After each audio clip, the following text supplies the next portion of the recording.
كنا مع سعادة النائب وضاح الصقر.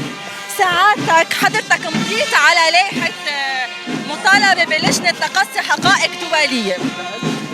ليش ما عندك ثقة بالقضاء اللبناني؟ صراحة قد ما عندي ثقة بالقضاء اللبناني أنا كان بدي أروح على تحقيق كامل دولي، لأنه حتى لجنة تقصي الحقائق الدولية رح تجيب الحقائق تحطهم قدام المحكمة اللبنانية وثقتنا صارت معدومة.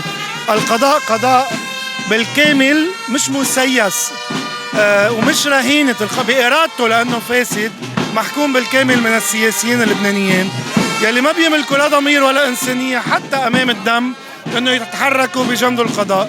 هلا رايحين بلجنة تقصي حقائق بالمرحلة الأولى للوصول على الأقل إلى نتائج لمين كان سبب هالجريمة من أساسها حط النترات ومين سبب بتفجيرها.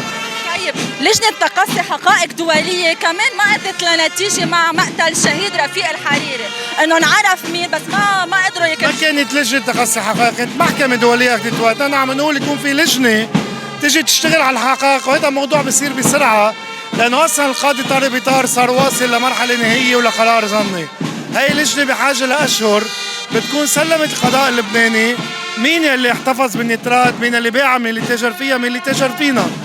فخلينا نبلش مرحلة بهاللجنة ومن ثم بنشوف وين بنروح. شكرا لك. إذا مثل ما استمعنا لسعادة النائب وضاح الصادق، لجنة تحقيق دولية غير المحكمة الدولية، إذا استلمت هيدي اللجنة التحقيق لابد إنه نوصل للحقيقة، لأنه ما عندنا ثقة أبدا بالقضاء اللبناني مثل ما صرح منذ قليل. إذا هذه هي الأجواء من أمام فوج الإطفاء، ابقوا معنا لنوافيكم بكل شديد.